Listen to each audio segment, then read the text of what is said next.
Okay, gentlemen.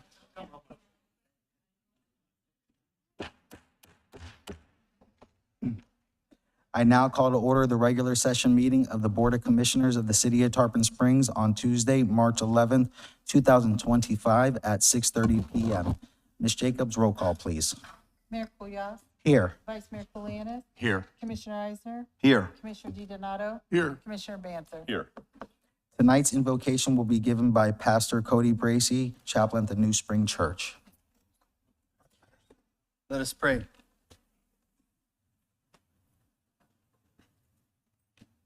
God, thank you for this city. Thank you for the neighbors, the businesses, the churches, the first responders, and the city workers that make this city so great. We give you thanks and give you the glory. Tonight, we offer ourselves to you to build with us and to do with us as you will. Relieve us of our allure of self that we may better do your will. Take away our difficulties that victory over them may bear witness to those that we would help in your power, your love, your way of life. May we do your will always. It's in your name we pray. Amen. Thank you, Chaplain. And now we have one announcement, and that's item 25, Resolution 2025-13, conditional use for a tourist home located at 1529 Riverside Drive, application 2488 has been deferred. I believe there is no future date on the item as of right now, so if anyone is here for that item, I just wanted to let you know, that way let's save you some time. Now we're going to go to the Pledge of Allegiance. That's going to be presented by the Girl Scout Troop 716. And after, they will do the Girl Scout Promise and the Girl Scout Law, and I will read the proclamation. Ladies?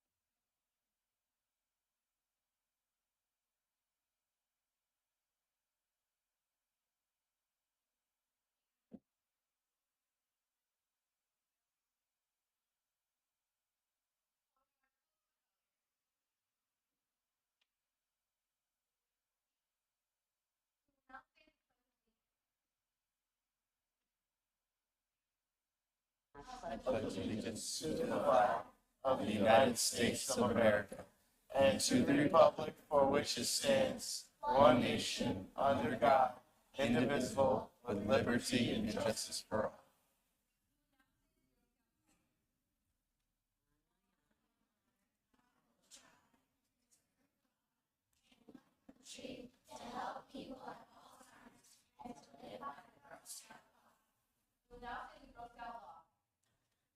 Do my best to be honest and fair, friendly and helpful, considerate and caring, courageous and strong, responsible for what I say and do, respect myself and others, use resources wisely, and make the world a better place, and be a sister to every Girl Scout. That was amazing. I apologize. Go ahead, Neil.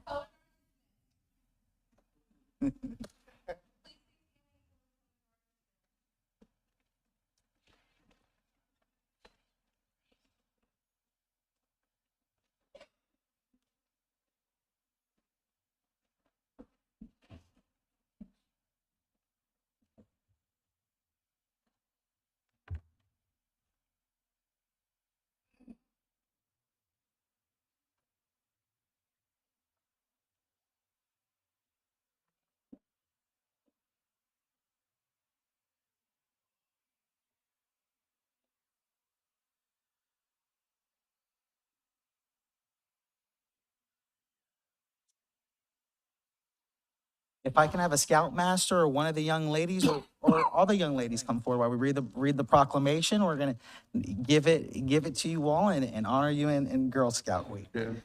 Come. Thank you, Dad. I appreciate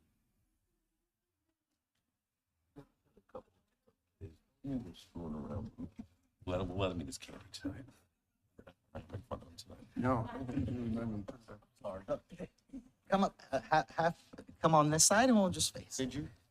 Awesome. Now someone's gonna have to say something afterwards. I'm just kidding.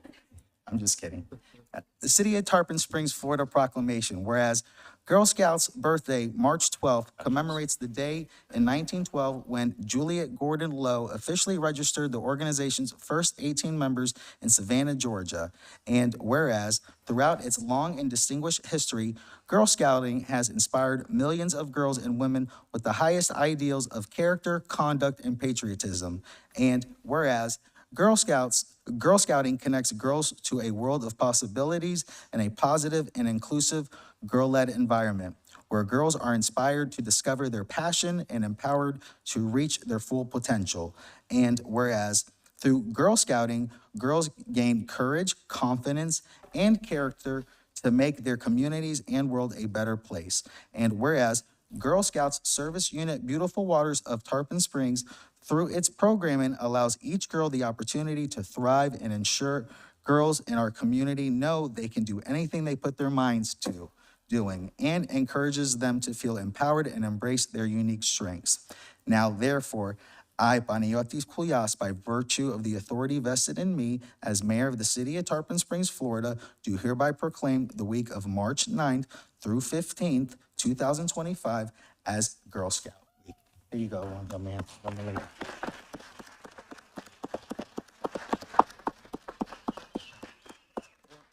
And we got these special pins that each of the girls in the Scoutmasters can have. They have a picture of the state of Florida with a sponge helmet on the bottom of it.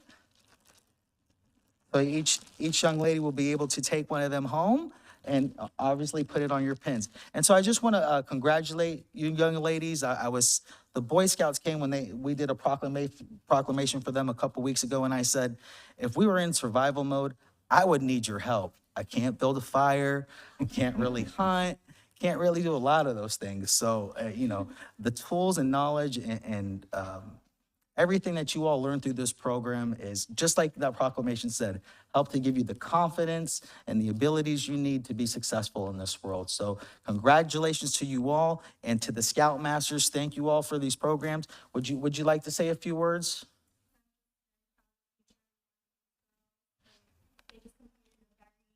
Crazy cookie season, which is finished. But we are looking forward to an amazing year with next season when Okay. older, get involved in more things around the community, so we'll be seeing a lot more of us just around. That's great. I bought 4 boxes this season, and I ate them all in 2 days. So that was my limit. So I want to thank you, girls. I'm going to give the pins over to Miss Lucy, and thank you all for coming up, okay? It was an honor to have you.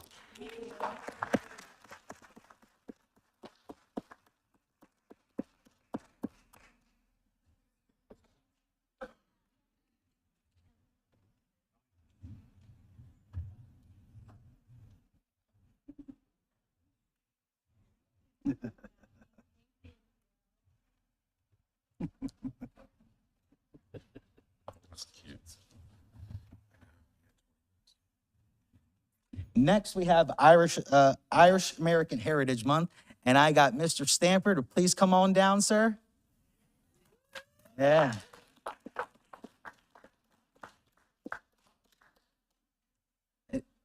Johnny, Mr. Stamper, I mean, this guy, sir, I got a couple of great things to say about him. Sir, how long have you been in the community for? 10 years. And remember when you first moved in the area, I had an office downtown? All too well. And he first moved into his restaurant, and this man, he came into town, and he's one of the people I tout all the time. He came into the town, didn't know anybody, worked so hard to put himself in the community, understood some Tarpon values, brought a place where people come together and hang out all the time at his restaurant, and it has been amazing to this town. So when this proclamation came up, he was the first and only person I thought of the moment. So just want to thank you first, sir, for investing in the community. And you do have another place that's going to open up at some time off all 19, right? We have a couple projects in the works. Thank you, sir. So, City of Tarpon Springs, Florida proclamation. Whereas since our nation's founding, millions of Irish men and women have immigrated to America with a spirit of determination and optimism that has strengthened our country's character and enriched our history. And whereas the friendship between Ireland and the United States has deep roots, and Irish Americans have played an integral role in making our country a place of hope and opportunity. And whereas Irish Americans, since America's inception, have provided and continue to provide leadership and service to this nation's political, business, and religious establishments. And whereas during Irish American Heritage Month, we recognize the vital contributions of Irish Americans to our community and owe a debt of gratitude to the generations who have sacrificed and contributed to a better America. And whereas March has been designated Irish American Heritage Month throughout the United States to coincide with the celebration of St. Patrick's Day on the 17th. Now therefore, I, Panagiotis Koulias, by virtue of the authority vested in me as mayor of the city of Tarpon Springs, Florida, do hereby proclaim March 2025 as Irish American Heritage Month. Here you go, Mr. Stamper.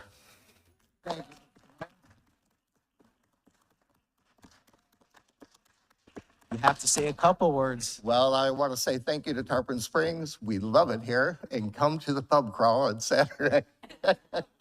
It's going to be fabulous. Thank you guys very much. It's an honor. He's got a lot of different IPAs there too, so go make sure you check it out. And the last proclamation for the night, but definitely not the least, is Flood Awareness Month. And we have Ms. Araya, who's gonna be receiving it on our behalf. And this lady's done a great job with everything going on and what we experienced last year with the back-to-back hurricanes. This lady was on top of everything, and she's a true blessing to have her working for the city and looking out for the well-being during our hardest times. City of Tarpon Springs, Florida proclamation, and this is a long one, so it is. Whereas the city of Tarpon Springs has experienced severe weather in the past in the form of extreme rainfall or tropical system events resulting in flooding in low-lying coastal and riverine areas. And this flooding has caused damage and flood losses to homes and buildings in all areas, whether they are high-risk special flood hazard areas or low to moderate risk flood zones. And it is important for residents to know their flood hazard. And whereas Tarpon Springs is a voluntary participant in the National Flood Insurance Program that provides residents with the opportunity to protect themselves against flood loss through the purchase of flood insurance at reduced insurance premium rates, as well as setting higher regulatory standards to reduce the flood risk and potential flood damage to their property. And whereas the reduction of loss of life and property damage can be achieved when appropriate flood preparedness, control, and mitigation measures are taken before a flood. And whereas when residents and businesses obtain proper permits prior to building, including in special flood hazard areas, and build in compliance with regulatory requirements, they reduce their risk of flood damage. And whereas protecting the natural floodplain in the city of Tarpon Springs is vital to maintaining wildlife and endangered species habitat, providing water quality benefits, and allowing for flood water storage. And whereas public education and awareness of potential weather hazards and methods of protection are critical to the health, safety, and welfare of residents. And whereas the city of Tarpon Springs has declared in the month of March 2025 as Flood Awareness Month, and the Florida Floodplain Managers Association and the Florida Division of Emergency Management have declared the week of March 3rd through 9th, 2025 as Flood Awareness Week to promote awareness and increase knowledge of flood risk, the availability of flood insurance, flood protection methods, building permit requirements, the natural and beneficial functions of floodplains, and how to prepare for emergencies. Now, therefore, I, Panagiotis Koulias, by virtue of the authority vested in me as mayor of the city of Tarpon Springs, Florida, do hereby proclaim the month of March 2025 as Flood Awareness Month. Here you go, Mrs. Araya.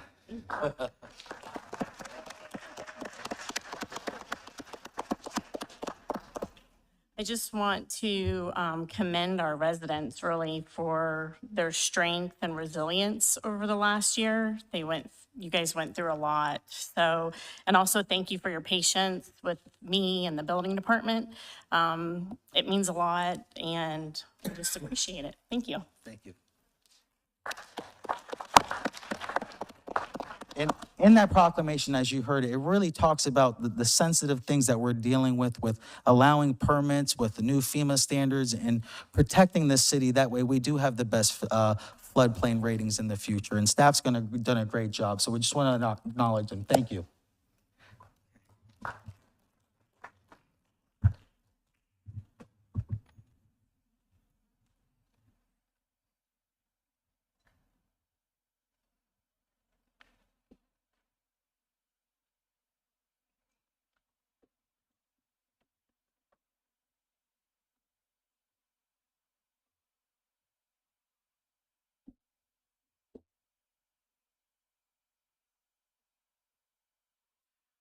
We will now go to public comments on items that will not be discussed on tonight's agenda. Please state your name and address for the record. You will be given 4 minutes to speak and 2 minutes to speak if you are on Zoom. Hi, my name is Irene Christoforis, and my address is 1941 Woodhaven Street. Good evening, Mayor, Vice Mayor, council members, and fellow residents. I am a student at St. Petersburg College, and I'm here on behalf of my public policy capstone class to share my research on a feasibility study for a cultural cookbook to unite the community of Tarpon Springs. This project is designed to preserve our town's rich culinary heritage, strengthen community bonds, and celebrate our shared traditions. As a proud member of Tarpon Springs, I've always been inspired by how food brings people together. This cookbook will document diverse recipes alongside personal stories that make them special. So why does this project matter? Well, Tarpon Springs is a melting pot of cultures, and this cookbook will help capture the unique recipes and traditions passed through generations. My goal is to authentically represent the voices and experiences of all our residents by collecting recipes and narratives from diverse backgrounds. This cookbook will also shine a light on local restaurants, bakeries, and markets that contribute to our town's unique food culture. With the right support, this cookbook can also become a cherished resource that not only preserves our history, but showcases the diversity that makes Tarpon so special. I truly believe that this project can unite our community and celebrate the traditions that connect us all. I appreciate your time and consideration, and I welcome any suggestions or support that you can offer. Thank you. Thank you, Ms. Christoforis.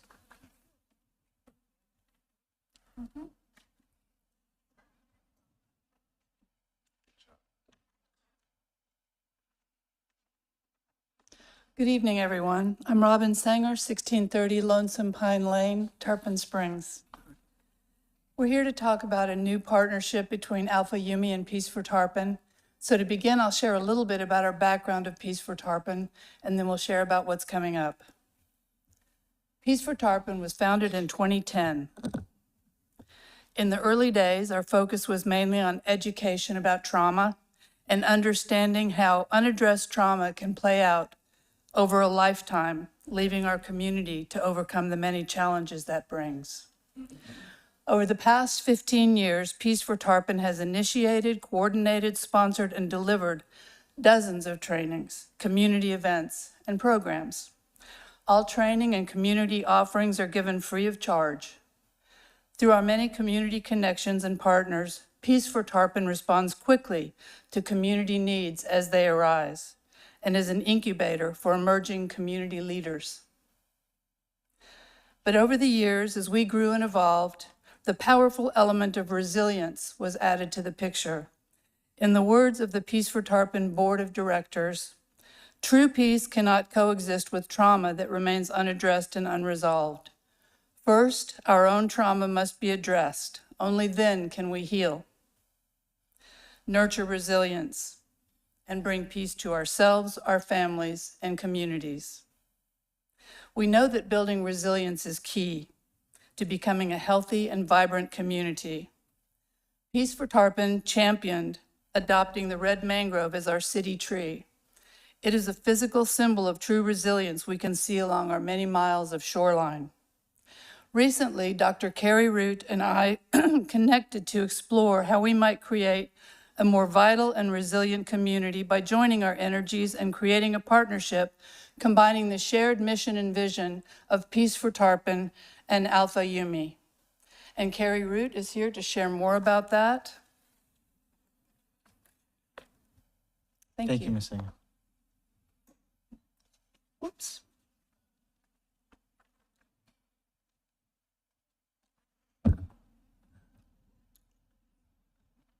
Hello to the board.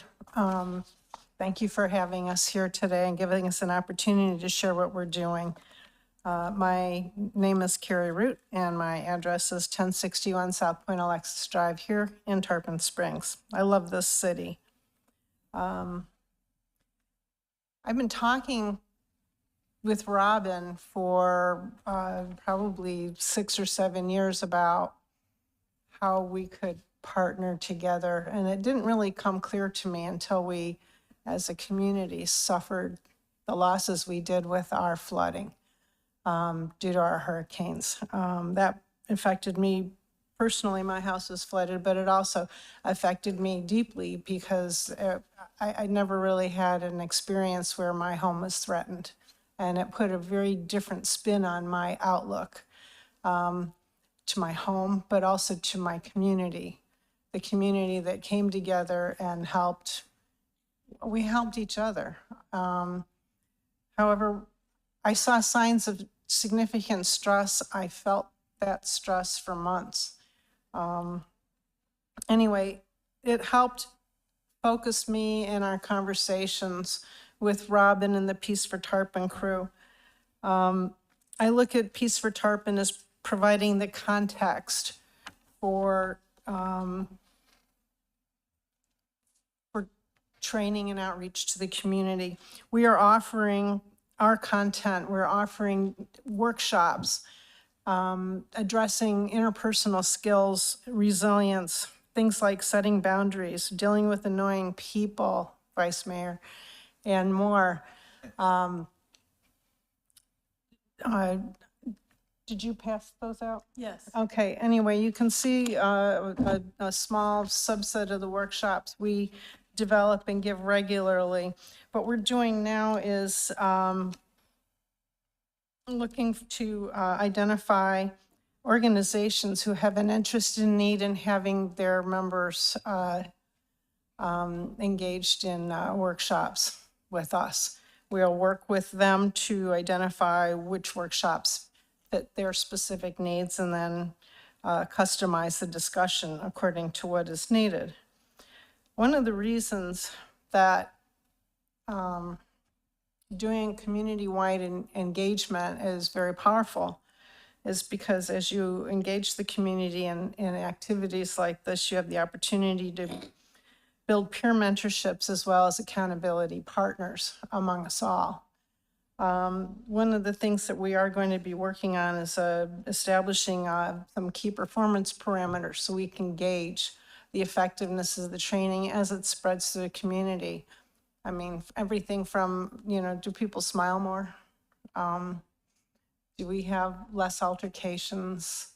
That's, I'm tasking the board of Peace for Tarpon to come up with measurable parameters so we can determine whether or not what we're doing is effective, and if it is, spreading it. Well, thank you very much. Our contact information's on the back of the sheets. You can see what we're trying to do, and I hope we have the support of the city as we do this. Thank you. Thank you, Dr. Root. And Ms. Sanger, just let us know how this program looks forward. It looks like something I think we should be there and help and implement. So we appreciate the presentation. Thank you. Thank you very much. And this is not just for organizations and nonprofits, though. This is for community groups like the Union Academy neighborhood groups, for maybe a church organization or something like that. We really want to infuse this into the community. So thanks, everybody. Thank you, ma'am.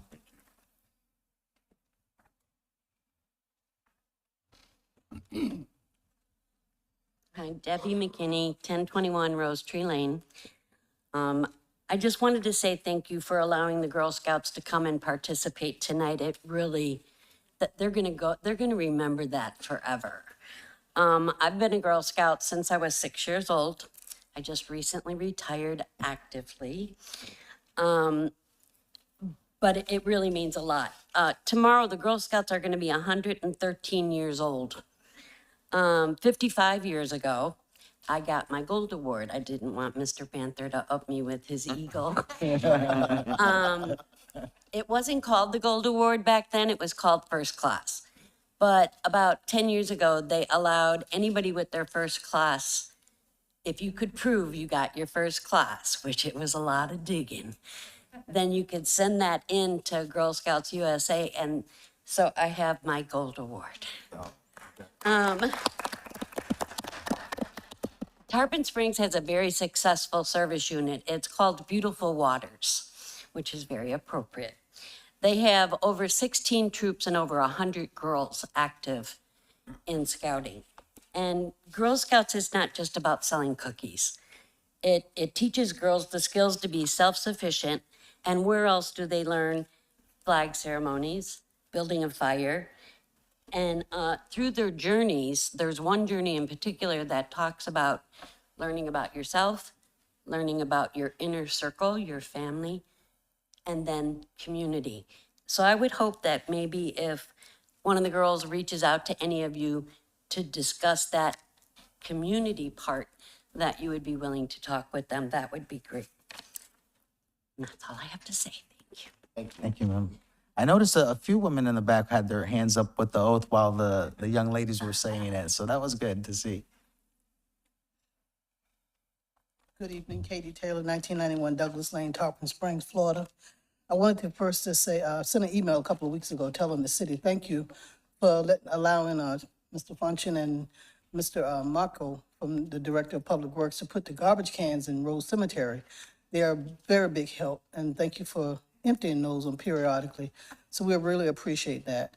And also to the mayor thank you for recognizing Tori Foley. Last week I missed that. So thank you for that. Thank you, ma'am. And I missed the cookie run just now. It's Mr. Girl Scout. So thank you for recognizing them as well. Thank you. Thank you, ma'am. Next speaker, please.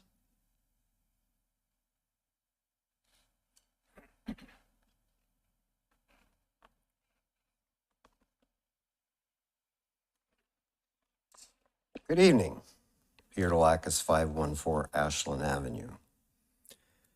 It's a great day. We're having an election today. A sad day. There's only one race. Sad day. Wanting to see the election results afterwards to see how many mail ballots we didn't get where we normally do, because the legislature passed a law that after the November election, if you didn't go back on and sign up for a ballot, you aren't going to get one. So probably a lot of people didn't get them. So being that it was election day and elections have consequences, I don't do social media, but it came to my attention a lot of SKATA, skata, crap. So I've read to you before, and just to give you an idea, I go to this site, knowing-jesus.com. I'm not a scholar. I put in a word that I'm wanting to emphasize, and it brings me something up. And today's word I searched under was treachery. So this is Isaiah 59. In the Bible here, in this version, says sin, confession, and redemption. So I'm going to read 1 to 16a. Surely the arm of the Lord is not too short to save, nor his ear too dull to hear. But your iniquities have separated you from your God. Your sins have hidden his face from you so that he will not hear. For your hands are stained with blood, your fingers with guilt. Your lips have spoken lies, and your tongue mutters wicked things. No one calls for justice.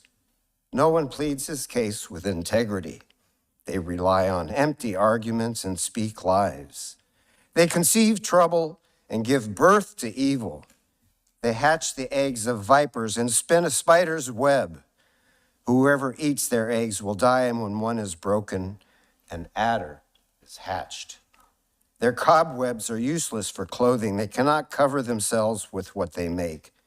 Their deeds are evil deeds, and acts of violence are in their hands. Their feet rush into sin. They are swift to shed innocent blood. Their thoughts are evil thoughts. Ruin and destruction mark their ways. The way of peace they do not know. There is no justice in their paths. They have turned them into crooked roads. No one who walks in them will know peace. So justice is far from us, and righteousness does not reach us. We look for light, but all is darkness. For brightness, but we walk in deep shadows. Like the blind, we grope along the wall, feeling our way like men without eyes. At midday, we stumble as if it were twilight. Among the strong, we are like the dead. We all growl like bears. We moan mournfully like doves. We look for justice, but find none. For deliverance, but it is far away. For our offenses are many in your sight, and our sins testify against us. Our offenses are ever with us, and we acknowledge our iniquities, rebellion, and treachery against the Lord, turning our backs on our God, fomenting oppression and revolt, uttering lies our hearts have conceived. So justice is driven back, and righteousness stands at a distance. Truth has stumbled in the streets. Honesty cannot enter. Truth is nowhere to be found, and whoever shuns evil becomes a prey. The Lord looked and was displeased that there was no justice. He saw that there was no one, and he was appalled that there was no one to intercede.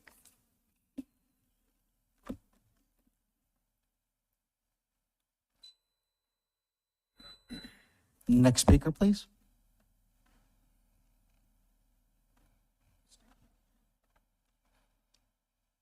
Good evening. My name is Andrea Weaver, and I'm at 1766 Woodbrook Street here in Tarpon Springs. I am one of the 2 service unit managers of the Girl Scouts of Beautiful Waters. And my troop started as Daisies in 2008, and they graduated from high school in 2022. So I've been a longtime Girl Scout leader and a member of the community. And now I've retired from that, and I do more administrative work and leadership in our Beautiful Waters community. And I wanted to mention that one of the big components of Girl Scouts is service and service to our community. And in the past 16 years that I've been involved with Girl Scouting here in Tarpon Springs, we have done a number of service projects and give backs to our community, including annual Halloween parades at the Brookdale Assisted Living Facility. We've done work at St. Ignatius Church, beautification projects, food drives, sock drives, peanut butter drives, you name it, there was a drive, we did it. We have also done if you are familiar with the 2 sewer drains that are painted that say only rain down the drain. There's one at the dog park, and there is one over by Craig Park. Those were my Girl Scout troop, and we worked with the city manager at the time to have that initiative about watershed education. Also, our little free libraries around town, many of those are sponsored by Girl Scout troops. So I would encourage the city and local businesses that if there is ever a need in the community, that they reach out. We do have a Beautiful Waters Tarpon Springs Girl Scout social media page. We're easy to find, and if there's a need in the community, then call on the Girl Scouts, because we have many willing hands and a lot of willing hearts to give back to the community that has given so much to us. Thank you. Thank you, ma'am. Next speaker, please.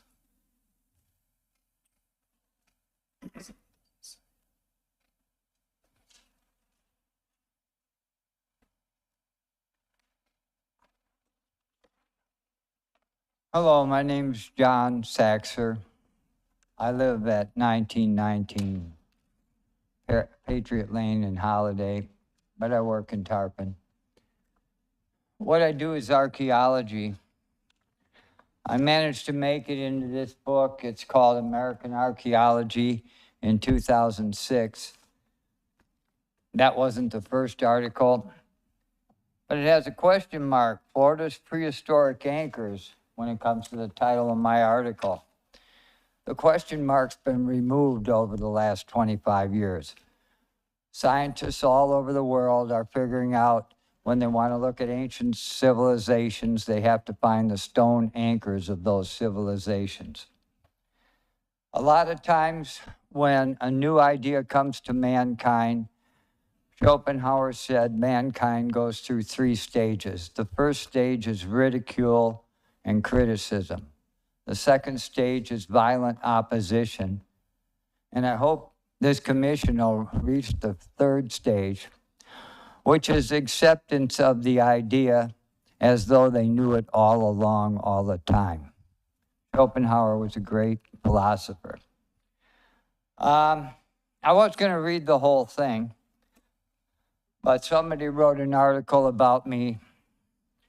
It says, John Saxer indeed has found telling evidence of a maritime culture which pervaded in our distant past. I support him 100%. Just look at what he is trying to convey and teach to so many sightless, misguided, uninformed, oblivious souls. Somebody wrote that about me.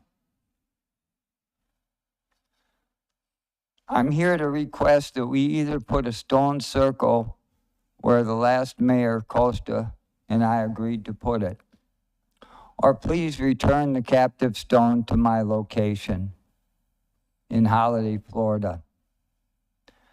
There's a few other stones with that stone, and they might as well be put on the same truck.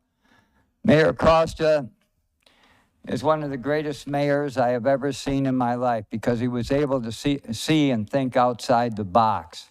Time for all of you to think outside the box, because if we put a stone circle, an ancient old stone arc anchor circle of peace and truth here at Tarpon Springs, you won't need to figure out a way to have tourists come to town. They'll be making pilgrimages to this place from all over the world because Greek mythology turned out to be Greek history. And this is the place where it started, at the Garden of the 3 Hesperides. Thank you for your time. I hope you put that on an agenda to vote on it at some point. I'd appreciate it if we could get this done sometime before I die. I've been working on it with the city for the last 7 mayors. So I'd like to get this done sometime in the next decade. Thank you very much. Thank you, sir. Next speaker, please.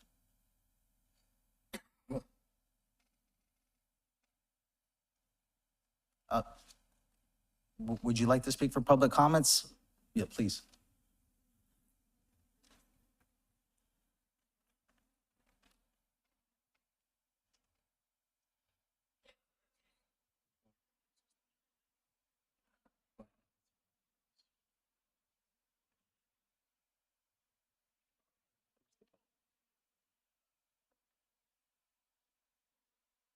Yeah. I saw you walk in last minute, so I didn't want to make sure you guys were able to speak tonight.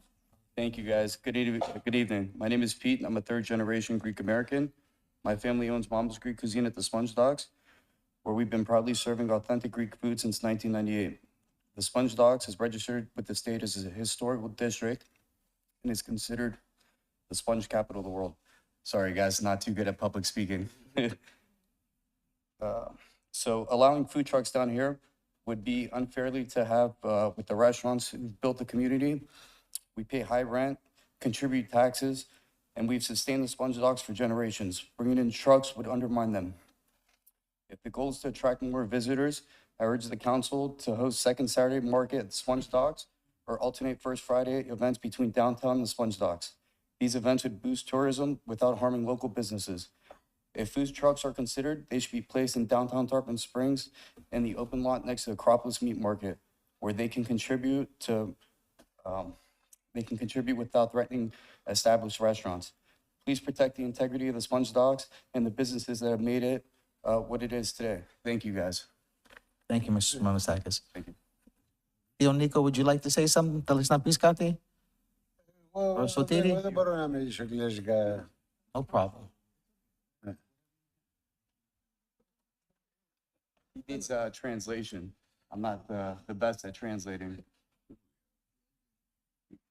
But Nico and Sotiri, they're owners of the new restaurant right off Athens Street, where it merges right into Nico's Grill House. So you're also in support of what Yes. Padilla is saying, Mr. Mamasakis. Only me, είναι και οι άλλοι μαγαζάτορες. Και Yes, ο Δημήτρης και από πάνω και όλοι. Okay, sir. I will say that at some point, these next few meetings, the city manager is going to have that item presented to us. For him. Τι θέλεις να πεις? Ναι, κορίτσι μου. Πες. Ότι είναι και τα άλλα μαγαζά. Ναι, είναι και τα άλλα μαγαζιά. Είμαστε όλοι μαζί. He's also worried about the other stores. What's the your other name? Restaurants and, oh, I'm sorry. I'm Dina Biltris, 124 Athens Street, Tarpon Springs, Florida. Okay, you I'm guys going to have- translate for him. Yeah, you have 3.5 minutes. Okay. Just let him talk and then Είναι και τα translate. άλλα μαγαζιά. Ναι. Ναι, εκτός από αυτό, εμείς πληρώνουμε τόσα πολλά ενοίκια, πες, Ναι. τόσα πολλά ενοίκια, τόσα πολλά τάξεις στο αυτό. Okay, τώρα το πω. Ναι. He's also wants to speak that the other restaurants and the other stores, he has high rent and also on the taxes. Their taxes are very high, and that's one point, you know, that he wants to make. Οι κύριοι που τα food truck και αυτά τι πληρώνουν, να μας πούνε τι πληρώνουν. Πληρώνουν ένα φύ εδώ πέρα και τελείωσε. He wants to know what the food trucks pay. Is there a fee compared, you know, he pretty much is saying Ναι. compared to his. Πώς θα γίνει, δηλαδή, πώς είναι σωστό αυτό το πράγμα. Is this true? Is this really happening? I want him to get all of his comments out and I'll answer to the brief to the best that I can. And I'm writing these down. Okay. Τα γράφει κάτω και τα μάθει για να τα μιλήσουν σε άλλα meetings. Μπορώ να το γράψω εγώ σε ελληνικά και να του δώσω το χαρτί να τα διαβάσει. Ναι, μπορεί. Εντάξει. Εντάξει. Έγινε. Ευχαριστώ. Yes, but what I will say is this item, city manager, can you step in and give a general idea? It's going to come to the commission, I believe, next meeting for first Okay. reading. For the first reading, it'll be at the March 25th meeting. There are codes and conditions that are in there where it's not like you can just put a food truck anywhere. So we'll talk about it, but yes, it's going to be at the next regular session meeting at March 25th. Mr. Mamasakis, email me. I'll get you all the information you need. That way you guys are well prepared to look at everything and come in support or against. Absolutely. Thank you. Thank you. Okay. We feel that it undermines us who, you know, we pay rent. We have established brick and mortar buildings. We pay rent. We've been down there for years. We have so much employees. Thank you. But right now we got to end it right now because but we'll get there. Okay. Please reach out. Okay. Thank you. Ευχαριστώ πολύ. Ευχαριστώ πολύ. Ευχαριστώ πολύ. Συγγνώμη για την... Next speaker, please.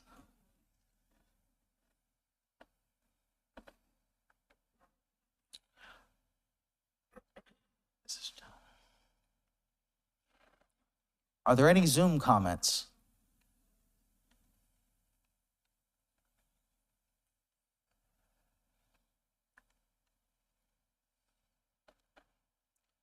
Hearing none. There are no hands raised at this time. Thank you. Hearing none, we will go to consent agenda. First, we have item 4, special events. That is 4A. And 4A, date change, Sunset Hills School PTA Color Run. Item 4B, St. Nicholas Holy Friday Procession 2025. Item 5, attorney fees, Dickman Law Firm invoices 7374 through 7389. Item 6, increase file number 240079-N-AS Myers Pumps and Repairs. Item 7, award file number 250131-N-AS Lift Station SCADA System Equipment and Services. Item 8, increase file number 240096-N-AS AWC A-782 Corrosion Inhibitor. Item 9, increase file number 210092-C-JL work uniforms. Item 10, increase file number 250101-C-PH traffic control products and related products and solutions. Item 11, ratify contract file number 250062-C-JL comprehensive disaster recovery management consulting services. Item 12, approve Florida Department of Environmental Protection Grant Agreement Amendment 22PLN 93. Item 13, increase file number 200087-C-AM Maintenance, Repair, and Operations, MRO Supplies. Item 14, award file number 250099-B-AS, Sludge Hauling and Treatment Services. Item 15, award file number 250117-C-PH, Security Guard Services. Commissioners, are there any items that you would like to pull? Are there any public comments on consent agenda items 4A through 15?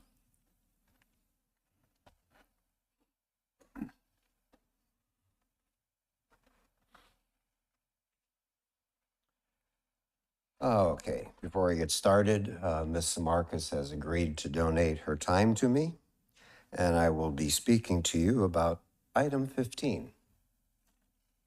So, let's remember back a little bit. February 18th, there was a meeting. It was unanimously voted to go with hiring the security guard full-time. Mr. Banther said, if the numbers work out. So, let me just remind y'all what the numbers were at that meeting. So at that meeting, at the end of the scroll, it shows Allied was at $61,695. And the contract we were looking at, I guess, for Tom came out at 55. So right off the bat, it's $6,000 less. Yet you look on the agenda tonight, the quote from Allied is $70,889, and you're asking up to $80,000. So why are you looking to renew a contract at more money when y'all agreed to hire Tom? Now, let's get a little bit more into the weeds, because I know a lot of people here don't know some of this stuff, but you know and I know. So on that figure of $55,000, $12,163 is health, dental, and life. And I know y'all know Tom is on Medicare. He said he doesn't need that. So you take $12,000 out of that 55, you're down to 43. So there's room to give him more money, and you'll be paying less to the contract company. Secondly, as far as the overtime, we don't pay overtime. Okay. So you increase his salary enough where whatever hours he gets at 40 a week for 52 weeks meets up to what would cover the overtime. And then, as I mentioned, and it was mentioned before even by the mayor, there's people that can cover the door for maybe a couple hours each day, or however you want to do it. Give them Friday off. I don't know. Y'all can figure it out. But to me, this backtracking does not make sense. Doesn't make economic sense. Doesn't make goodwill sense. And let me give you the other side of the coin I see on this. In government and in other companies, corporate, sometimes if you go to the senior person and bypass the middle person, ruffle some feathers. So let me give you an example here. You get this new contract. Do you really have control of who's there at that desk? Someone from the city complains to Allied, they'll move Tom and they'll put you in somebody maybe once, a new guy every 2 days or every other day. You won't get your consistency you talked about. You won't get that friendly smile. So I don't know why y'all backtracked on what y'all decided to do. It's costing you more money, and it doesn't create goodwill. Because what you do in this regard also shows an example to the potential for how other people may see how the city treats them in their employment. So I'll leave it at that, but basically, at this point, either you put it, defer this to get new numbers and work out some other arrangement. As I mentioned, the security guard, the school crossing guards are under the police department. Security is basically a police-type activity. So you put that position in the police department. And I know the police department pays overtime. So maybe there's a difference in that regard as to how you can handle this. But approving this contract for more money than what we paid last year, which, 25, 30% of that's going to Allied to shuffle paperwork. We already have computers and systems that can do that for him as an employee. And you give him sick leave and vacation time. Be gracious. Thank you, sir.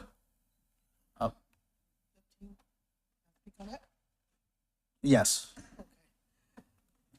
I really like Tom. He's a very nice guy, the gentleman that works at the front desk. But if you decide to hire him as a permanent employee, does he have to go through all the procedures as you hiring a new employee? Although he might not want the benefits, but I'm thinking, wait, how can you protect him? Because right now he does have a job.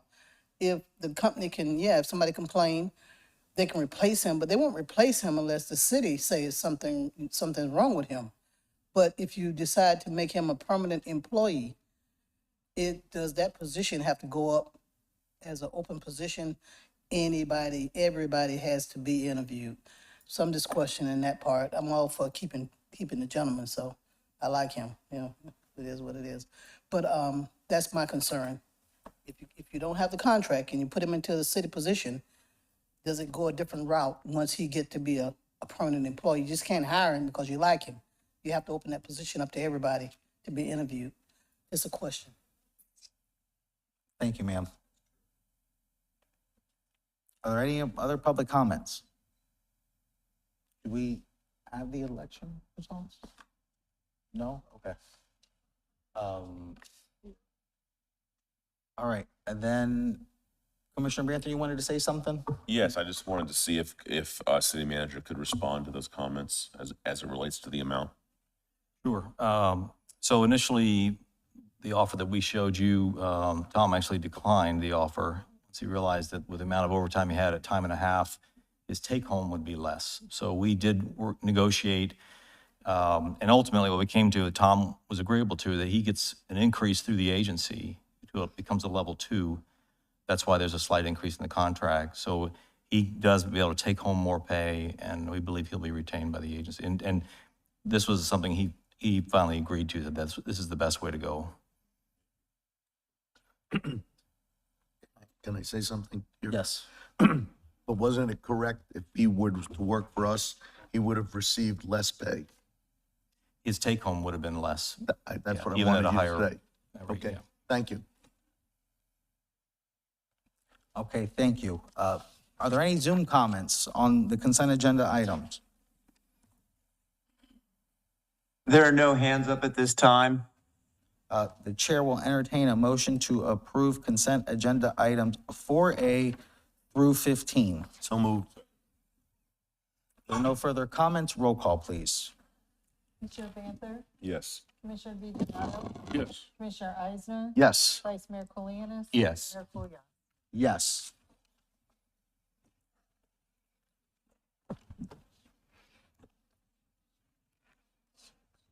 All right, we are now going to the business items. Item 16, local Bayou Dredge hydrographic survey options. And we have Mr. Bob Robertson, Project Administration Department Director. Thank you, Mayor. Yes, I'm Bob Robertson, Project Administration Department Director. Good evening. For this item, we're bringing back alternate proposals to complete the local bayou dredging survey analysis and the survey and data analysis work for the targeted dredging of the bayous and channels in the city. There are 4 options that were presented in your backup, each with varying dredge locations and cost estimates. In summary, the 4 options range in total linear survey lengths from between 4.2 and 17.5 miles. And just for reference, the previous survey work covered just over 3 miles. So each of these 4 options is an increase over what we previously did. A quick reminder of a couple things. First, the proposed costs for each option all include the hydrographic survey, dredge volume calculations, a feasibility memo with dredge cost estimates, a navigation chart update, and a presentation to the board. But these numbers don't include the actual dredging itself. I wanted to make sure no one was confused about that. So we'll come back to the board after we've completed the next round of survey work to present dredge options costs for consideration, for the board's consideration. And then one final note, based on the direction of the board tonight, we can vary these options if needed. Option 4 is the everything option. So the cost of any hybrid option that the board would like us to pursue would likely not exceed the cost of that option. So I just want to give you that information for your consideration. Mr. Mayor, that concludes my staff report. Thank you, Mr. Robinson. Are there any public comments on this item?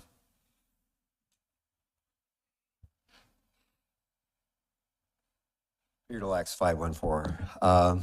Be short, there was, from what I saw, 4 options. The last one was like, what, about 400,000 or something to do everything? So as long as we're going to be doing all this work, I would recommend we go ahead, full board, do it. And then also, if you look in the Sunday Times, there was an article in the local section about how they had a conference this weekend about how to improve our water quality and such of that nature. And one of the things is the loss of seabeds. So I'm not sure if it would be through this study or it could be cross-coordinated. But while they're doing this, if they could find areas where seagrass could be replanted, and possibly we could work with the Tampa Bay Estuary Society or Tampa Bay Watch to do some kind of seeding program to restore some of the seagrass that's been lost along the bayous that, you know, would normally be there with all this silt on it. Thank you.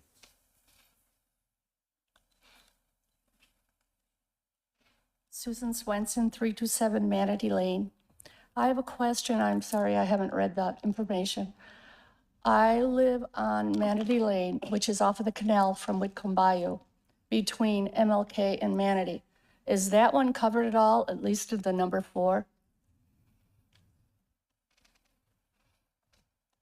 Because we presently have that low bridge, and I believe we probably have not been dredged in many, many, many years. And so I'm wondering what the consideration is for that location right in my backyard. Any answers? If, Ms. Swenson, if you just try to get all your comments out, and then we'll have staff try to address what we can. That was it. Okay. I wanted to know if that particular canal was covered. Mr. Robinson? Yeah, I can answer that. All 4 of the options presented in the backup include survey that come up to include that channel by Manatee Lane. Okay, thank you very much.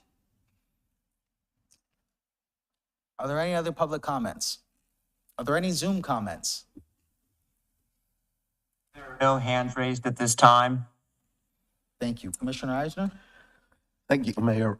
Excuse me, I've lost my voice from speaking. Not here. I've had a conversation with Mr. Robertson, so I did want to just share with you what it was. I know there was a comment made about $400,000. The difference between option, the least option is $164,000, and the most option is $221,000. It is not a major difference when you're doing fact finding, especially in a project of this manner. I looked at all 4 of the opinions, and as I explained to Mr. Robertson, that it was a combination of 2 different options that I preferred to at least try to do. So it wasn't any of these four. It was option 4 without the center cuts, because we would not get that passed anyway. As we spoke at that last meeting, there's most probably eelgrass and, manatees that would eat that. So we would never get it passed. So what's the sense of actually having it surveyed? So what I'd like to see is a perimeter of the Kremer and a perimeter of the Whitcomb with the number 4, which gives you the openings to all the cuts.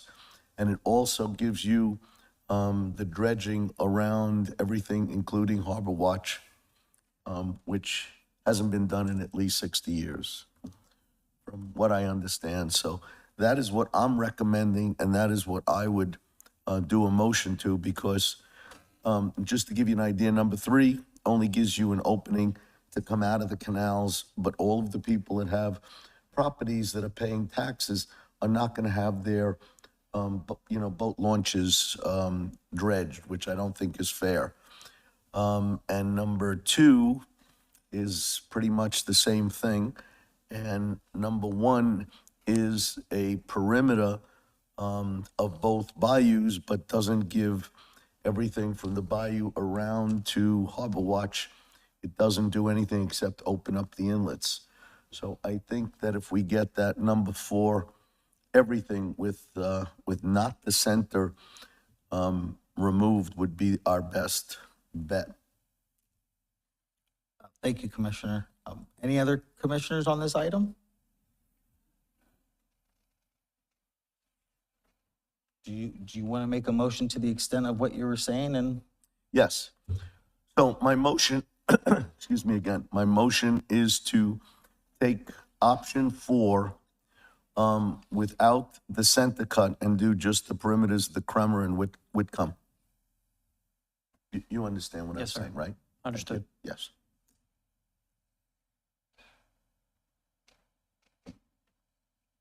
I'll second. Okay, thank you. Are there any further comments or discussion? If no, roll call, please. Yes. Commissioner DiDonato? Yes. Commissioner Eisner? Yes. Vice Mayor Colianis? Yes. Mayor Kulyas? Yes. Thank you. Item 17, reconsideration of April 8th, 2025 for oath of office ceremony. Vice Mayor? Yeah, at the last meeting, we discussed and voted on having the swearing-in ceremony on April 1st.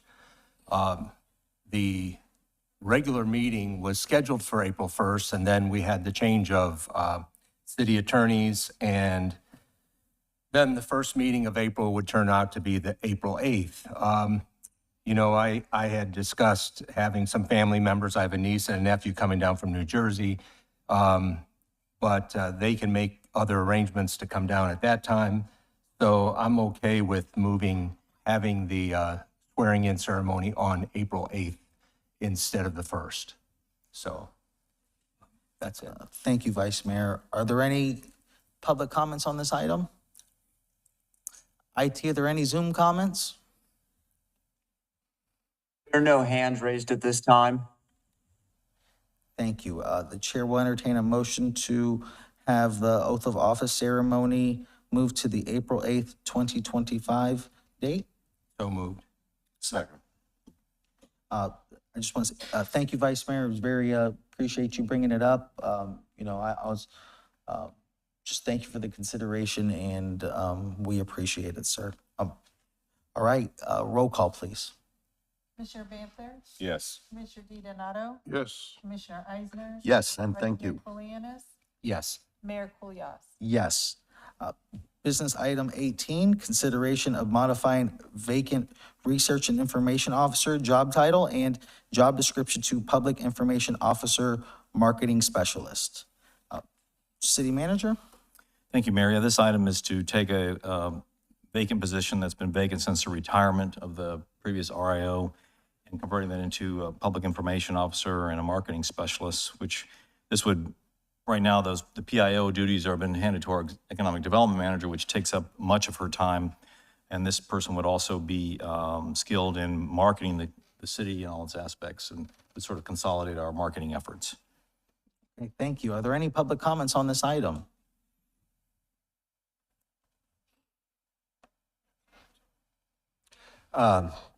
Peter Lex, 514 Ashland Avenue. Thank you for bringing this item forward. I think it's been needed for a long time. We need to start having more outreach with local stations that are in the area.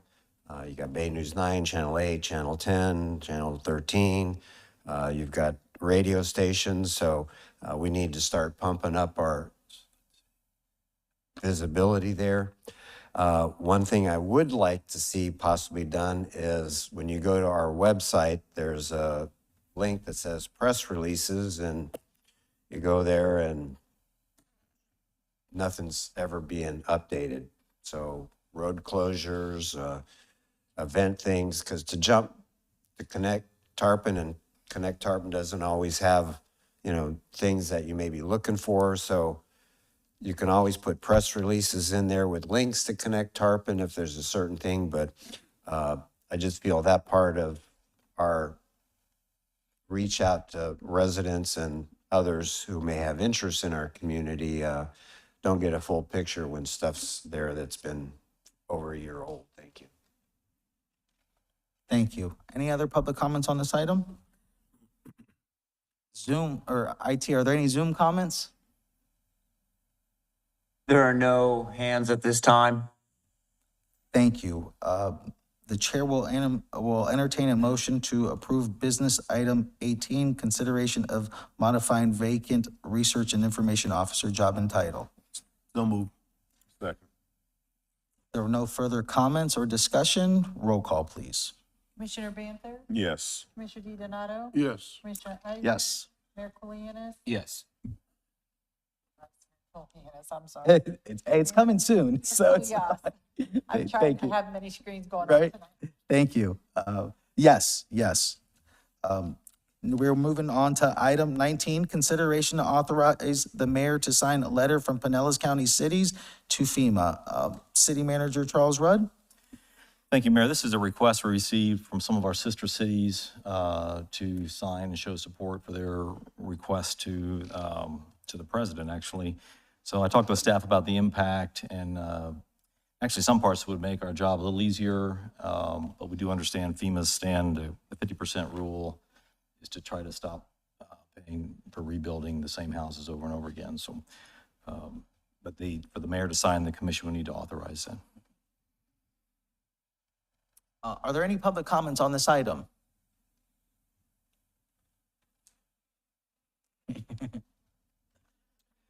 Peter Delacus, 514 Ashland Avenue. I read through some of it, and part of the backup is supposedly Ms. Luna is in support of this, and I find this so hypocritical, ironic that she says she's going to help us, yet she's spoken about how FEMA needs to be dismantled, and you're writing a letter to President Trump, who, through his Doge, they're chopping FEMA and all these things. So, yeah, it's nice to write a letter, but here again, it falls down to elections matter and your vote counts. So, in regards to that, it gave me an idea with regards to this. So we get a letter from Madeira Beach and we sign on. I'm going to give you a proposition where you can take the lead and have other cities sign on. NOAA. They've cut 1,000 people out. Are they going to end up cutting the hurricane planes that fly out of Lakeland? The scientists who give us all that data when we're watching Bay News 9 or Dennis Phillips at 9 o'clock at night, and we're getting those updates. So you guys take the lead and take the initiative to fight back to protect NOAA. Because it's nice to have FEMA afterwards, but if you got NOAA ahead of the time, you can prepare yourself. So you don't need FEMA as much at the end. So quit looking at the back end of the cart and look at the front. Thank you. Thank you, sir. Are there any other public comments? IT, are there any Zoom comments? There are no hands raised at this time. Commissioner Eisner? Thank you. Excuse me again. I'm going to try to speak on this. I'm the only commissioner up here that had my house flooded. I'm also the only commissioner here that's been dealing with FEMA. So I need to explain some things of what was just said. FEMA does need to be completely redone. FEMA has sent me letters stating that my house is uninhabitable when they only went to my first floor and not my second floor. FEMA has lost documentation that I've sent them, not once, but twice. They put my documentation into the storm Milton. When I had no damage from Milton, I had damage from Helene. So anybody that could sit there and say that FEMA is in great shape or they're helping, or I would say you need to be nose to the grindstone and be following up with every single thing that they do. It's only people that are putting the information in and they're putting it in incorrectly. If you only heard the woman that I was on the phone with just 2 days ago laughing, but not at me, but laughing how silly the people that put in the information. We uploaded it, they lost it. We sent it through snail mail, they lost it. Today I got a letter stating that if I don't put whatever silly thing they want me to enter in, they're going to throw the whole thing out. This was just 2 days ago. They couldn't even find any of my documentation.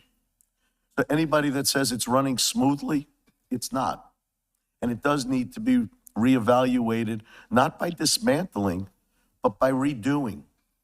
Most of the people in this town are selling their homes as is.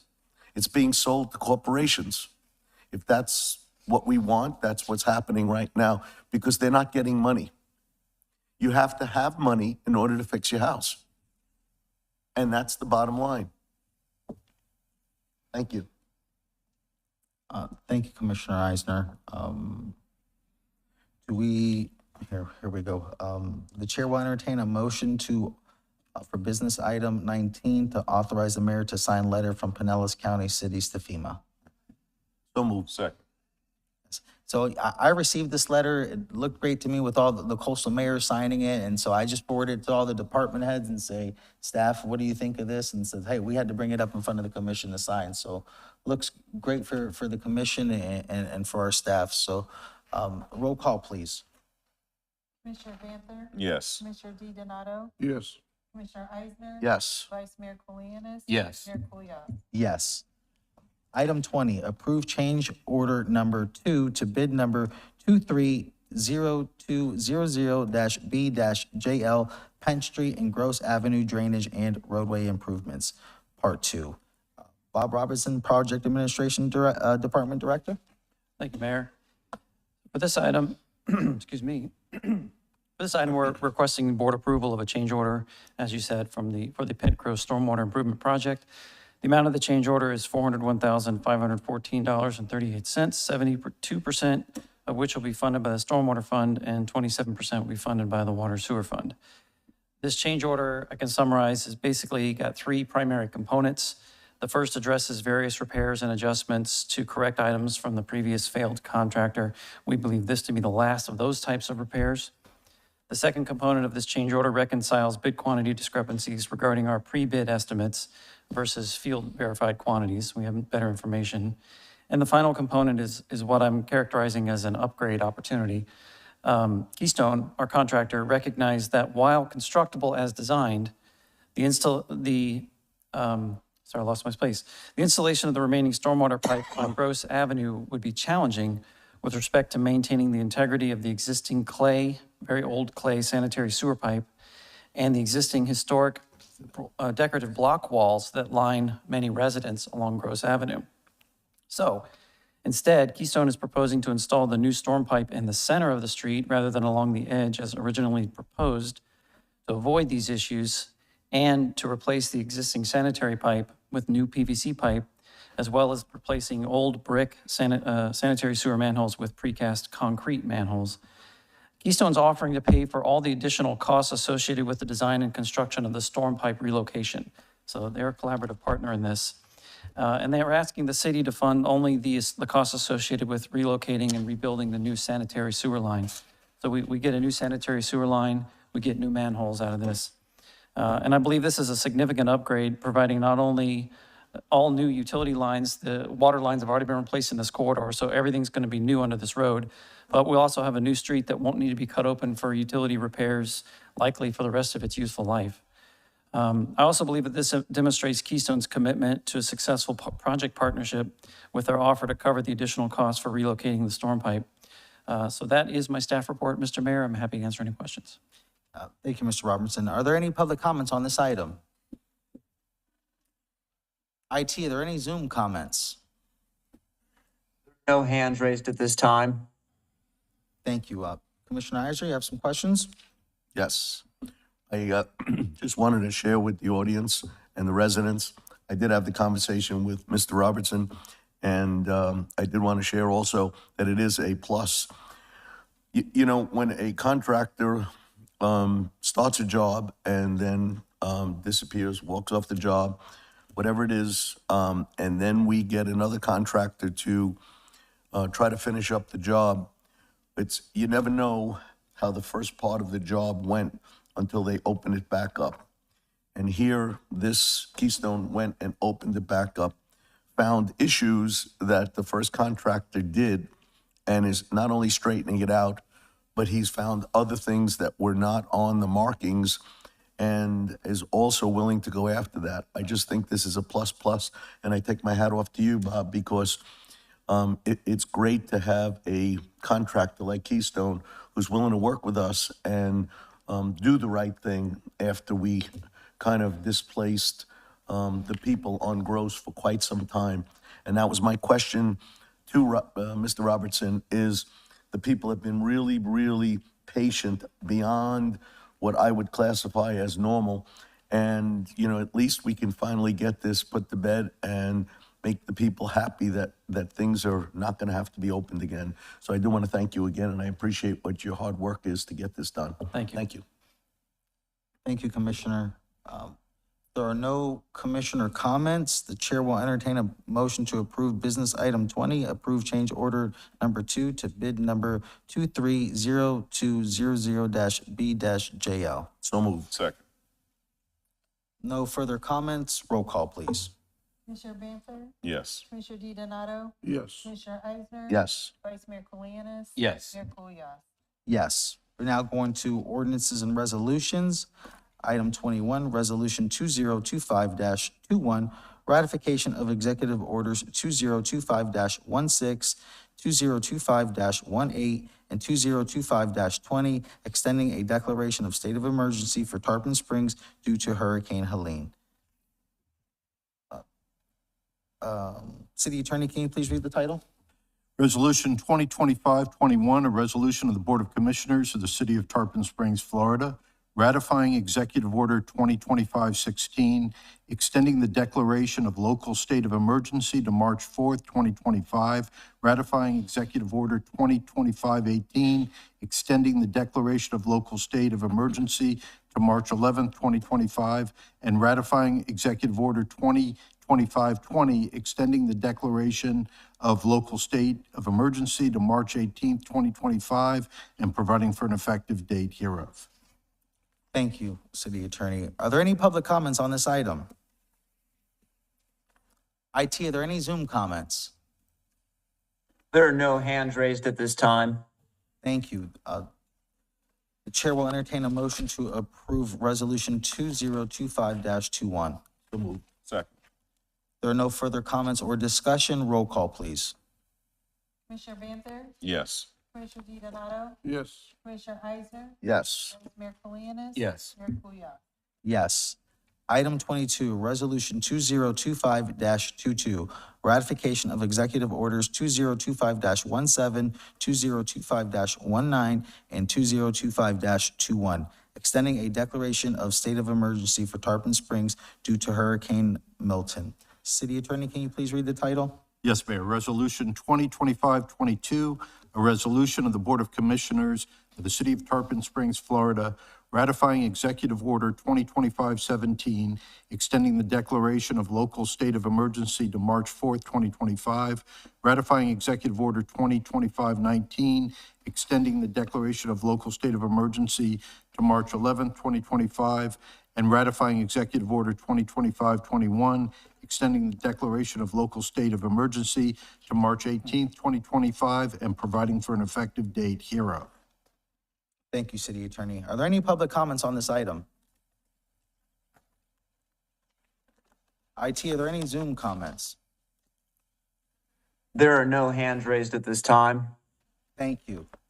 The chair will entertain a motion to approve Resolution 2025-22. So moved. Second. If there are no further comments, roll call, please. Commissioner Banther? Yes. Commissioner DiDonato? Yes. Commissioner Eisner? Yes. Vice Mayor Colianis? Yes. Mayor Kulyar? Yes. Item 23, Resolution 2025-10, designating Juneteenth Day as a paid city holiday. City Attorney, can you please read the title? Yes, Mayor. Resolution 2025-10, a resolution of the Board of Commissioners of the City of Tarpon Springs, Florida, relating to paid city holidays, designating Juneteenth Day as a paid city holiday, providing for the observance of Juneteenth Day when it falls on a Saturday or Sunday, providing for holiday compensation for shift employees and other city employees required to work on the paid city holiday, and providing an effective date. Thank you, City Attorney. Are there any public comments on this item?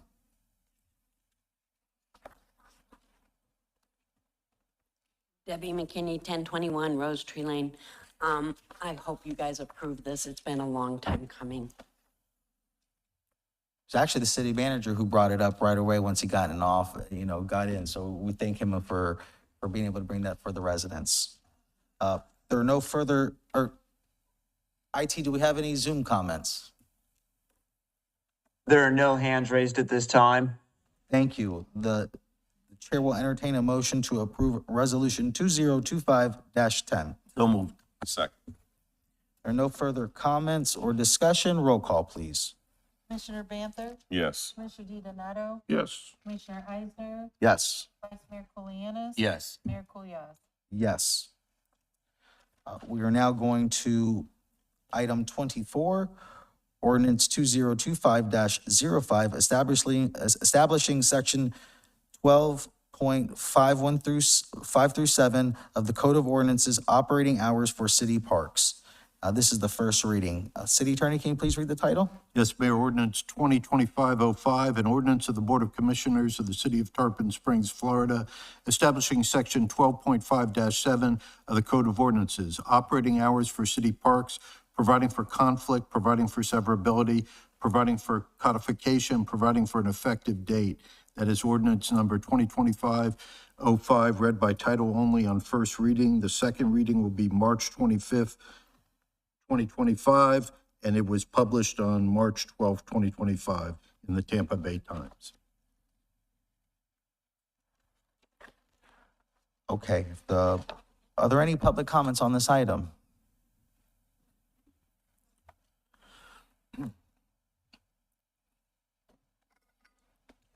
Good evening, everyone. My name is Martin Estrada. I reside in Clearwater, but I'm a student of St. Pete College here in Tarpon. And I just wanted to basically say a couple of notes about this. So I think that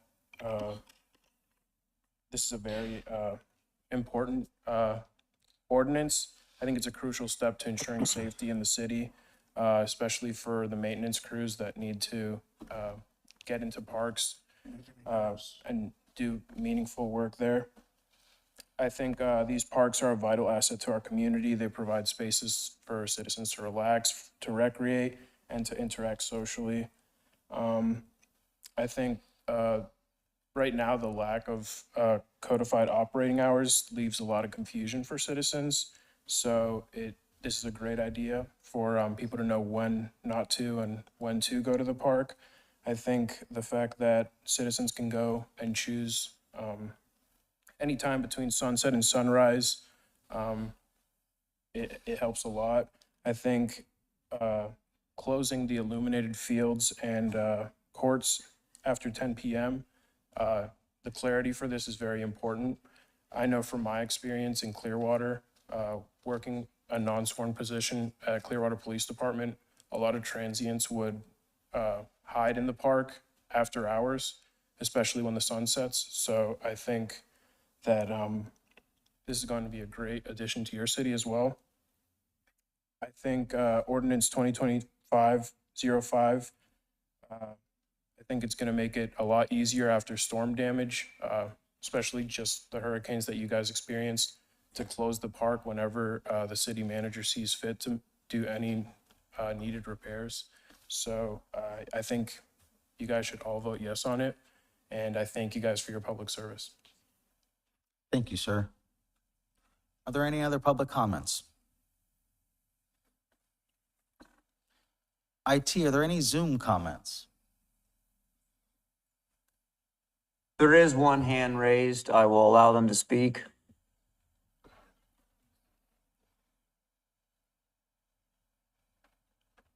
Attendee, please state your name and address. Hi, Zeb Atkinson, 621 East Orange Street.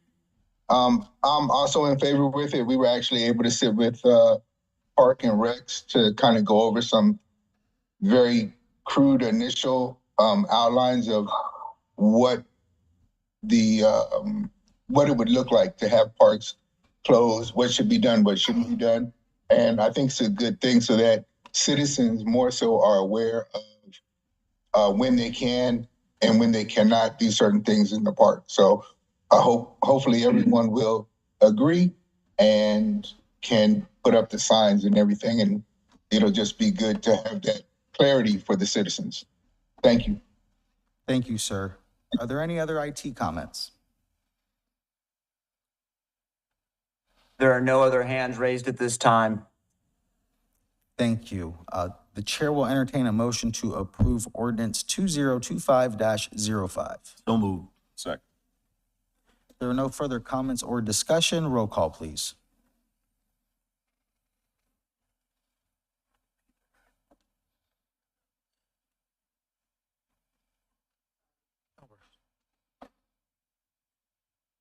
If there are no further comments or discussion, roll call, please.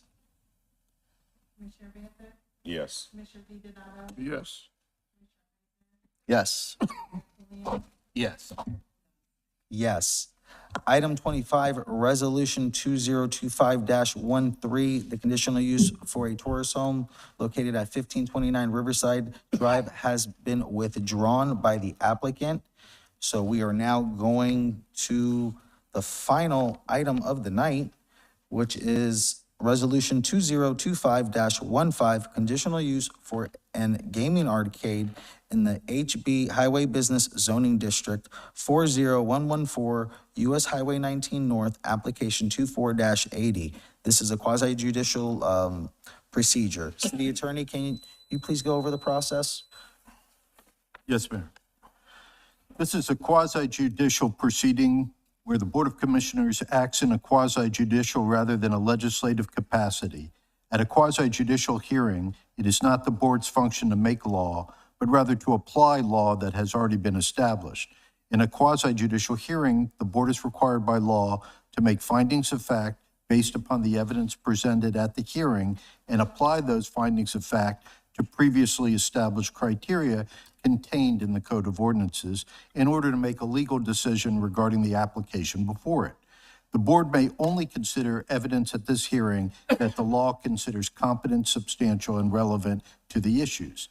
If the competent, substantial, and relevant evidence at the hearing demonstrates that the applicant has met the criteria established in the Code of Ordinances, then the board is required by law to find in favor of the applicant. By the same token, if the competent, substantial, and relevant evidence at the hearing demonstrates that the applicant has failed to meet the criteria established in the Code of Ordinances, then the board is required by law to find against the applicant. Want me to read the resolution by title? Yes, please. Resolution 2025-15, a resolution of the Board of Commissioners of the City of Tarpon Springs, Florida, approving application number 2480, requesting conditional use approval to to allow the operation of an arcade at 40114 US Highway 19 North in the HB Highway Business Zoning District, providing for findings, providing for conditions, and providing for an effective date. Thank you, City Attorney. Now we're going to have everyone be sworn in who will be speaking on this item. If you could all please stand and be ready to be sworn in. Please raise your right hand. Do you swear or affirm that your testimony before the Board of Commissioners will be the truth, so help you? Okay, thank you. And first, we have a city staff presentation Mayor, by... before, let me just make sure that is there any ex parte communication by the commissioners? Thank you, Mayor. Thank you. First, we have city staff presentation. That is by Ms. Renea Vincent, Planning and Zoning Director. Ma'am? Thank you. This is application 24-80, a conditional use application for property at 40114 US Highway 19 North. The specific use is a gaming arcade I'll say for adults. It's not an adult use, it's just for 18 and older. The space is located inside an existing shopping center at the southwest corner of Mango and US 19. There's just some context maps with the surrounding zoning. This is highway business. You have mobile home parks to the west and to the north, and highway business on the other adjoining property lines. The future land use on this is retail and services. Just an aerial photograph showing the site location. Again, you have the mobile home parks. Again, this is an existing operating, commercial shopping center. A little closer up, this is the approximate location of the retail space, the associated parking, and so essentially it's just reuse of an existing retail space. Just a shot of the store frontage. The proposed floor plan provided by the applicant. Again, these will be like, they're arcade games and computer games. They have, they give prizes, with, when you win. The applicant can explain more about, if you have questions about the actual operations. We did review this through our technical review committee with the, including our police review. This does fall under specific portion of the state statute, so they do have to comply with the like skilled game or skilled arcade game section of the Florida statutes. The conditional reviews criteria, we find it does conform with the land development code. It is an existing use, it's appropriate to the location. It's consistent with the comprehensive plan, no adverse impacts upon historical or environmental resources. There are a set of conditions on this that if they go into place with the conditional use, we don't expect any adverse effects to property values or any impacts upon the city's ability to serve public facilities. The biggest impact that we would have would be, police patrolling the area and just making sure that the facility is operating in accordance with all local and state laws. The preliminary staff recommendation does contain, 6 conditions of approval. I'll just quickly read these into the record. These are recommended if the board does decide to approve the application. The applicant shall obtain a local business tax receipt and keep it active. Operating hours are limited from 1 p.m. to 10 p.m. Those are the hours that were provided by the applicant. Opaque or blackout window treatments or coverings shall be prohibited on all windows. All window surface treatments shall be clear and transparent to ensure full visibility into the business space. That particular condition was requested by our police department. This use is prohibited from serving alcoholic beverages. The owner shall restrict the use of the business to patrons of at least 18 years of age or higher if required by state law, and shall clearly post such restriction at the customer entrance. The applicant shall obtain and submit proof of all required state and local licenses with the application for local business tax receipt. Planning and Zoning Board did review this on February 24th with the full board present. They did recommend approval of the application with staff conditions with 1 board member dissenting, and there were no public comments at the meeting, and we have received no written public comments on the application. With that, I'll turn this back to the board for your review and action. Thank you. Thank you, Planning Director. Are there any questions for Ms. Renee Vincent from our board? Does the applicant have any questions to ask Ms. Renee Vincent? Okay. Would you like to submit your report into the record? Yeah, the report, all the attachments, and presentation, yes, thank you. Thank you. We are now going to go to the applicant presentation. Would you like to say anything? Please come forward. If you could, yes, please come to the, thank you. Good evening, everybody. My friend Habib is the owner. He asked me to speak on his behalf, if that's okay. Okay. Okay. There's nothing that needs to be added. You really summed up everything that we spoke at with the council. If you guys have any questions, I'd be happy to answer them. Any board questions? Vice Mayor Koulianis? Yeah, I apologize. I have a question for Renee. On the summary, it has Agent Michael G. Kouskoudis. Now, not to be mistaken for the Michael Kouskoudis, who's the chair of the. That's correct. I didn't want anybody to see that to think that he is the agent, because obviously he would have had to recuse himself and such. Okay, thank you. Thank you, Vice Mayor. I have a couple questions. I know this is a gaming facility, and you know, these adults are coming in. What are they playing? Slots machines and. I mean, it's different games. They're like fighting games, just all sorts of arcade games. Mortal Kombat. I mean, different. Okay. Similar. They're not winning any values. There's no cash prizes. There's no money being exchanged. It's all on a card.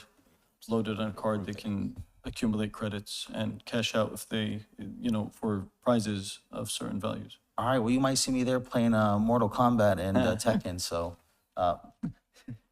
thank you. Vice Mayor Koulianis, was your light back on again? All right. Thank you, sir. There's no more comments for you. Does the public have any comments or on this item?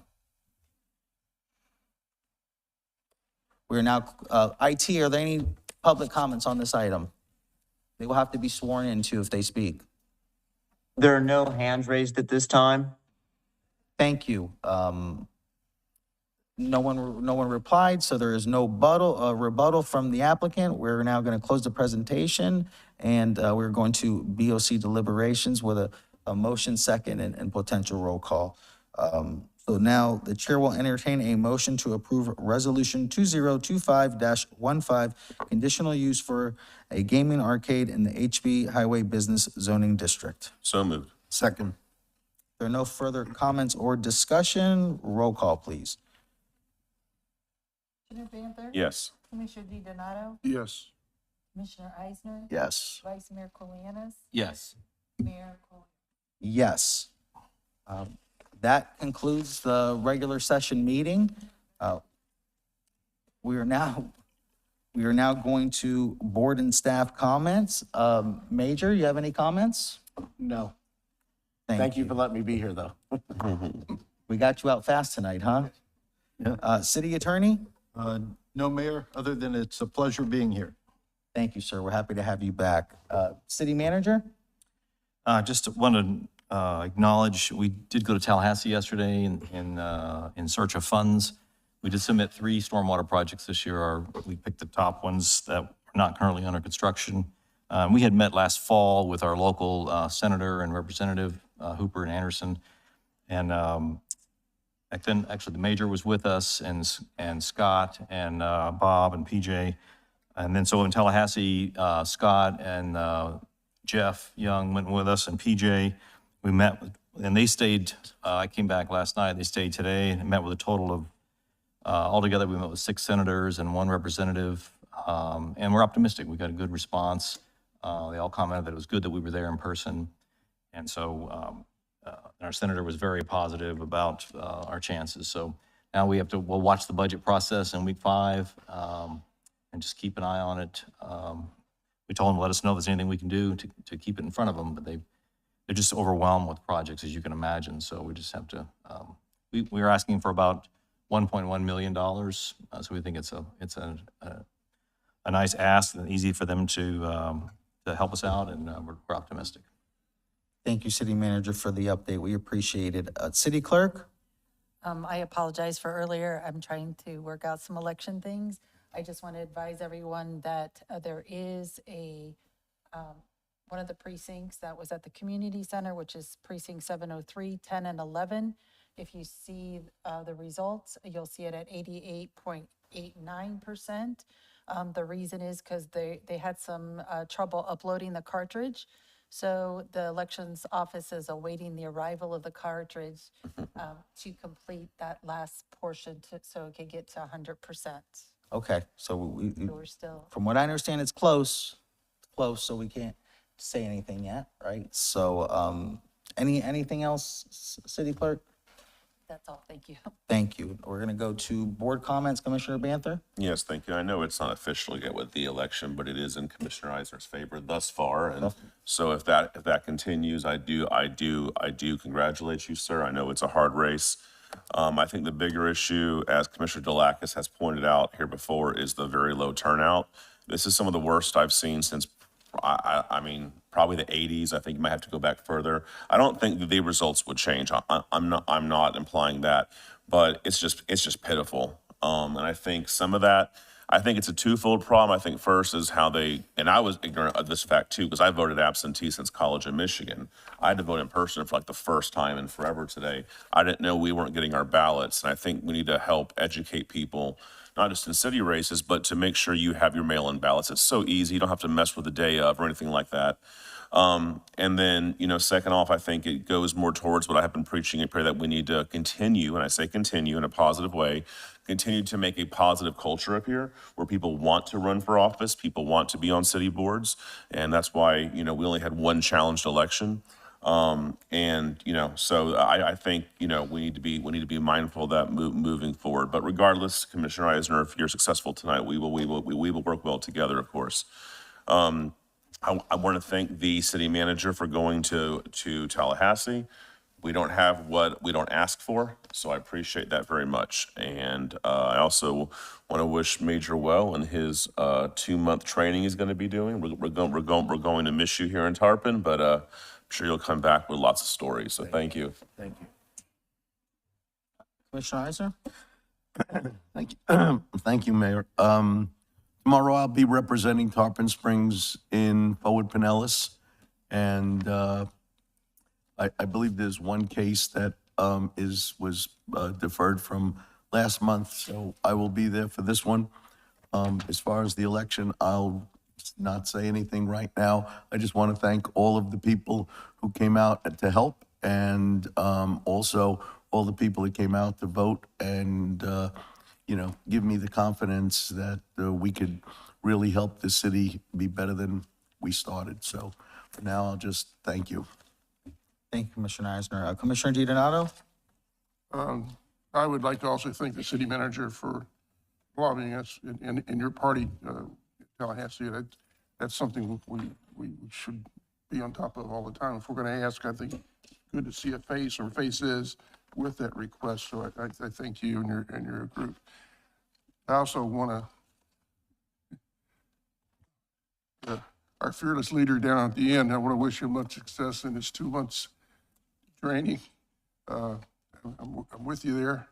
As far as election goes, I would agree with Commissioner Banther's comments about, being above self and being straightforward and keeping things on a positive note. And we shall see and continue to work together for the people of Tarpon.